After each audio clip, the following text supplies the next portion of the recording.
ওরা বিচার চায় না, ওরা চায় চেয়ার। যে একজন অযোগ্য মানুষ যদি একটা বড় আসন পেয়ে যায়, তার যা পরিণতি হয় তাই হয়েছে। ডাক্তাররা তো চেয়ার চাননি, তারা যা চেয়েছেন পরিষ্কার তারা বলেছেন, সেই দাবিগুলো মিটিয়ে দিন। ওর তো এত ক্ষমতা, ডাক্তাররা যে দাবিগুলো করছে এই দাবিগুলো মেটাবার ক্ষেত্রে বাধা কোথায়, সেটা তো আমি বুঝতে পারছি না। ডাক্তারদের দাবি তো কোনো আকাশ কুসুম দাবি নয়। ডাক্তাররা তো চেয়ার দাবি করেননি, ডাক্তাররা দাবি করেছেন স্বাস্থ্য পরিকাঠামো উন্নতির ব্যাপারে, ডাক্তাররা দাবি করছেন দুর্নীতি বন্ধ করার ব্যাপারে, ডাক্তাররা দাবি করেছেন অপদার্থ অযোগ্য লোকেদের সরিয়ে দেওয়ার জন্যে। তো এতে ওর আপত্তি কী আছে? উনি যদি এতটাই দৃঢ় হন যে ওর নিয়ন্ত্রণ আছে প্রশাসনের ওপরে, তাহলে এই ব্যবস্থাগুলো নিয়ে নিন। এতে এতদিন লড়াই টানার তো কোনো প্রয়োজন নেই। আমি মানুষের স্বার্থে এমনকি নিজে পদত্যাগ করতেও রাজি আছি।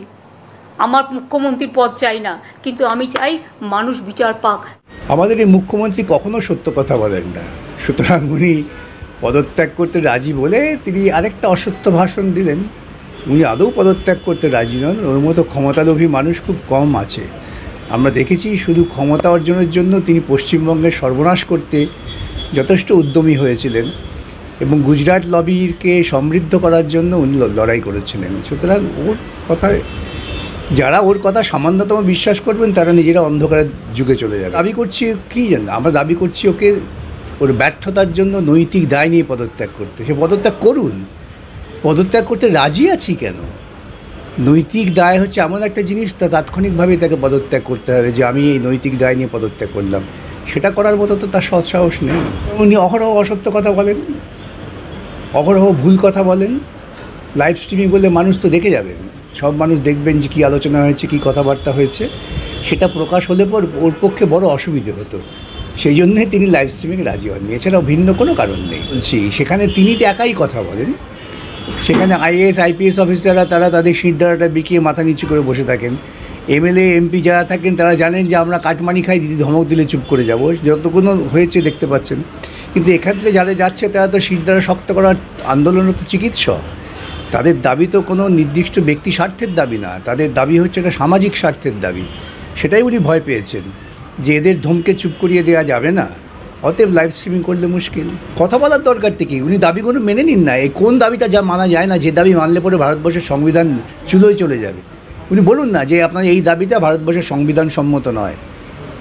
মেডিকেল ঝামেলা, ওরা যে দাবি করেছে দাবি মানতে অসুবিধা কোথায়? ওদের কোন দাবিটা করেছে? ওরা তো ডিএ বাড়াবার দাবি করেনি, ওরা তো ওদের বেতন বাড়াবার দাবি করেনি, ওরা তো দাবি করেনি যে আমি কালোবাজারি করব হাসপাতালের চাকরি করতে করতে, তা তো বলেনি। বরং মুখ্যমন্ত্রী ওই সমস্ত দাবি যারা করেন তাদের প্রশ্রয় দিয়েছেন, তাদের সুরক্ষা দিচ্ছেন।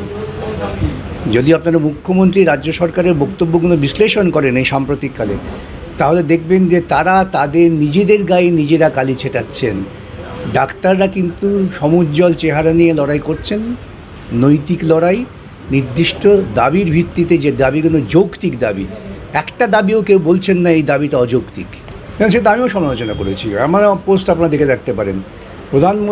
ভারতবর্ষের প্রধান বিচারপতি, ভারতবর্ষের প্রধানমন্ত্রী, ভারতবর্ষের রাষ্ট্রপতি যারা সাংবিধানিক পদে আছেন, তাদের কোনো ধর্মের প্রতি এরকম প্রকাশ্যে আনুগত্য দেখানোটা ঠিক না, সেটা অনৈতিক বলে আমি মনে করি। চিফ জাস্টিস তার বাড়িতে গণেশ চতুর্থীর পুজো করছেন, এটা দরজা বন্ধ করেই করা উচিত ছিল। তিনি সেখানে প্রধানমন্ত্রীকে আমন্ত্রণ করেছেন, আর প্রধানমন্ত্রী এত কাজ ভারতবর্ষে থাকতে তিনি সেখানে আরতি করছেন। এটা তো ভারতবর্ষের সংবিধানের মূল চরিত্র বিরোধী, এবং এ থেকে তো মানুষের মনে প্রশ্ন উঠবেই যে প্রধানমন্ত্রীর সঙ্গে প্রধান বিচারপতির এটা কোনো রকম বোঝাপড়া আছে। সেই জন্যেই নিরপেক্ষতা নিয়ে প্রশ্ন উঠবেই।